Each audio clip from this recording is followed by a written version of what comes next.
السلام عليكم ورحمة الله تعالى وبركاته. متابعينا الكرام، نتمنى تكونوا بخير وعلى خير، ونتمنى يكونوا الوصفات ديالي تينالوا الاعجاب ديالكم. الا كنتوا اول مره غادي تزوروا قناه شهوات المطبخ المكنسي، ما تنساوش تضغطوا على زر الاشتراك وتفعلوا الجرس، وما تنساوش ديروا جيم وكومونتير لكل فيديو يعجبكم. اليوم غادي نحضر معكم الوصفه نتاع كعب غزال بطريقه مكنسيه تيجي رائع جدا. غادي نبداو اول شيء بالعجينه نتاع الكعبه. غادي نحتاجو نص كيلو نتاع الطحين، عندي هنايا 4 نتاع المعالق نتاع الزيت، 2 معالق نتاع الزبده مذوبين، معلقه نتاع سكر كلاصي، قريصه نتاع الملحه، غنهز من لهنا غير قريصه نتاع الملحه، الماء دافي باش غنعجنها، وربع كاس نتاع مازر.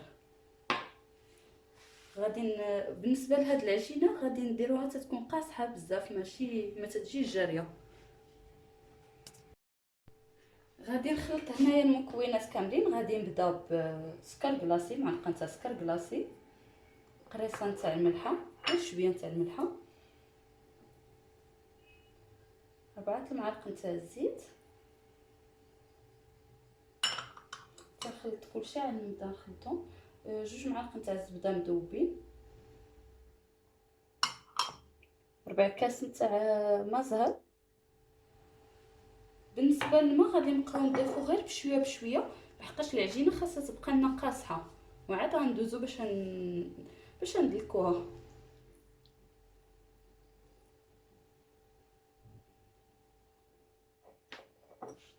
هنايا غنبدا نضيف الماء دافي غير شويه.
من بعد ما كملنا التقطيع نتاع العجينه، دابا غادي نبيتها في هاد البواطه، غنسد عليها ونبيتها في الثلاجه ليله كامله، وحتى غدا ان شاء الله عاد نبدا الخدمه نتاع الكعبه، وتشوفوا المراحل كامله خطوه بخطوه كي تنصاوب الكعبه. دابا غادي ندوزو باش نصاوبوا اللوز. بالنسبه للوز هنايا شريت كيلو نتاع اللوز. ملي شريتو غسلته مزيان، ودرت الطاوه فيها الماء تغلى مزيان، وخويت فيه اللوز لمده نتاع 2 دقائق، وحيدته ودرته في ميكا، وعاد بديت نفرك اللوز حتى حيدت له القشره كامل. ومن تنحيد له القشره تنديه عند مول السيد اللي تيطحن لنا اللوز. بالنسبه للكيلو نتاع اللوز تيطحنوا لنا بنص كيلو نتاع سنيده، وملي تيكون تيطحنوا تيرشوا بشويه نتاع مازار. وغادي نحتاجو باش غادي نصاوبوا الحليبلات نتاع اللوز للكعبه. غادي نحتاجو معلقه كبيره نتاع الزبده مذوبه، تقريبا هنا معلقه ولا 2 معالق نتاع ما زهر على حساب، ومعلقه صغيره تاع المسكه حره. بالنسبه للمسكه حره باش تجيكم مطحونه مزيان ولا مدقوقه مزيان، خاصكم تزيدوا لها غير شويه نتاع الطحين باش تصدق لكم ولا تطحن. نبداو على بركه الله.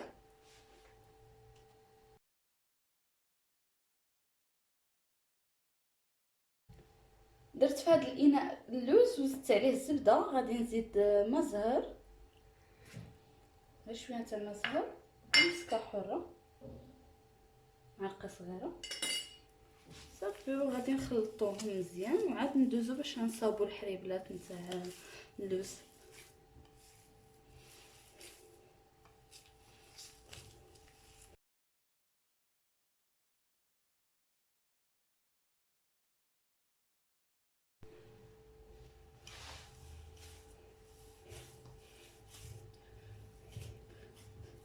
صافي من بعد ما كملنا التخلاط نتاع المكونات في اللوز، دابا غنبداو نصاوبوا الصبيعات نتاع اللوز للكعبه. ناخذوا غير شويه نديرو لهم هكا.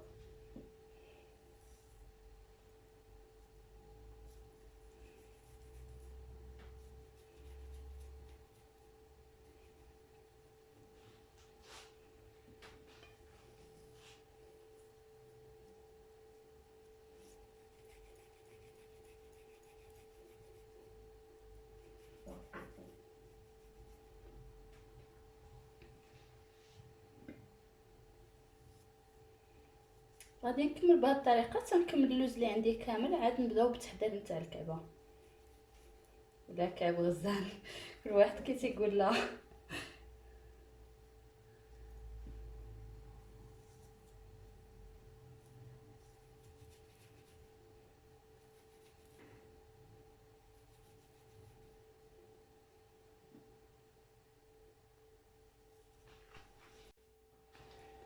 دابا غنبداو نصاوبو كعب غزال. هنايا عندنا العجينه اللي بيتناها ليله كامله في الثلاجه، وضروري باش نخليوها تبات ليله كامله باش ترتاح، باش تعطينا الطعم اللي تنكونوا تنطلقوا الورقه نتاع الكعبه وما تتقطعناش. عندي هنايا حليبات نتاع اللوز ولا صبيعات نتاع اللوز، الماكينه فين غادي نطلقها وشويه نتاع الزيت. غادي نبداو على بركه الله، تنديروا شويه الزيت في البلاصه فين غادي نطلقوها، تنجيبوا العجينه اللي عندنا تنحاولوا نطلقوها غير بشويه.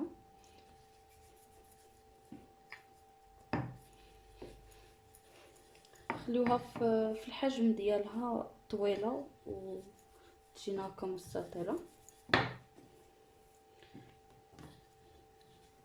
باش تسهل علينا الخدمه. غادي نقسموها على جوج، غادي ندلك النصف الثاني عاد ندوز للنصف الاخر.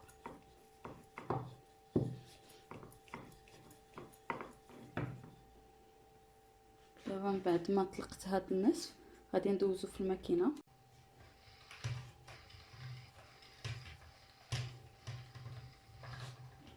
صافي من بعد ما طلقناها غادي نحطوها هنايا، نكونوا دهنين الزيت تحت منها.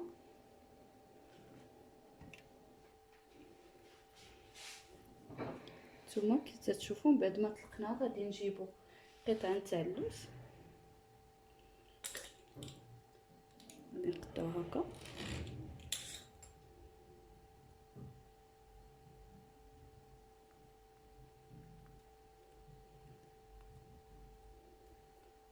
صافي تنبداو نديرو هكا ونجيبو شويه تاع الزيت.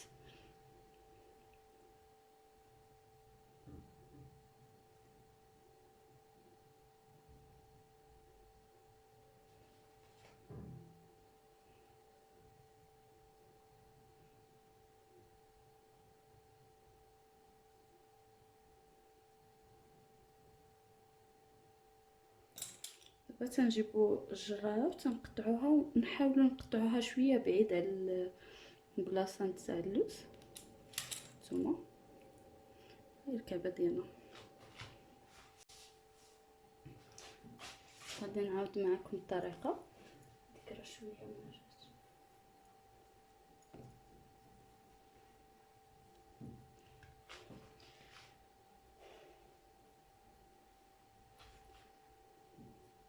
تنجيبو اللوز تنحطوه هنايا تنقطعوه،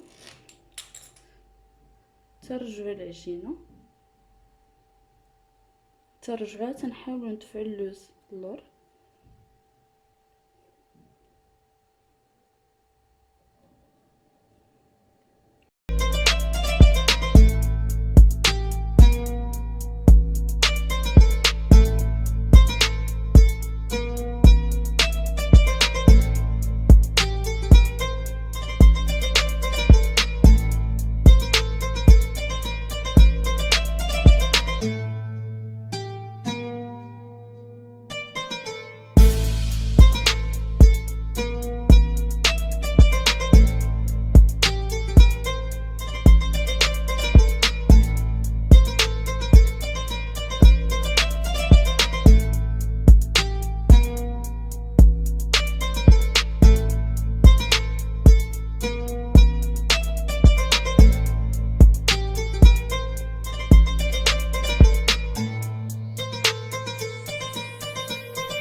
بالنسبه للكعبه خاصنا حتى هي خاصها تجلس واحد 3 ولا 4 ساعات حتى تنشف من الزيت وعاد تنطيبوها. ولكن اون فوا تنكملوها بالمقاده خاصنا نتكوها بشي بره ولا شي حاجه. المهم الابره انا حرقت لها الراس ديالها، تنتكاها 3 تكات من هنا ومن الجهه فين كاين ما بين العجينه واللوز. صافي غنكمل بهذه الطريقه وغادي نخليها لمده نتاع 3 ولا 4 ساعات وعاد غادي نطيبها. غادي ندخلها الفران لدرجه الحراره ديالو 180 درجه وغادي نخليها تطيب.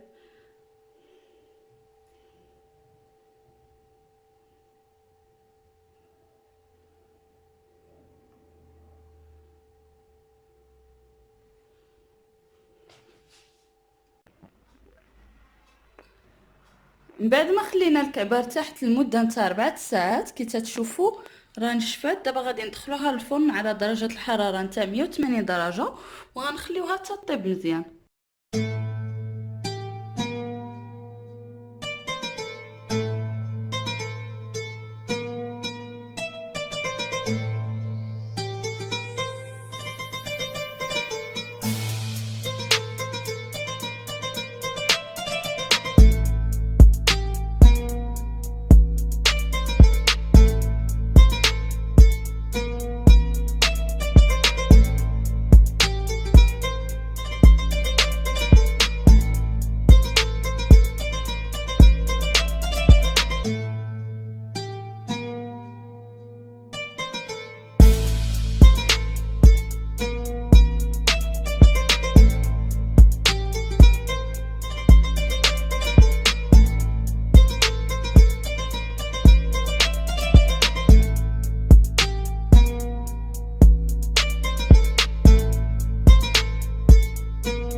بعد ما خرجنا كعب غزال من الفران تنحصلوا عليه بهذا الشكل. صدقوني تجي هذه الوصفه رائعه جدا، نتمنى تجربوا الوصفه وتشاركوها مع العائله والاصدقاء ديالكم.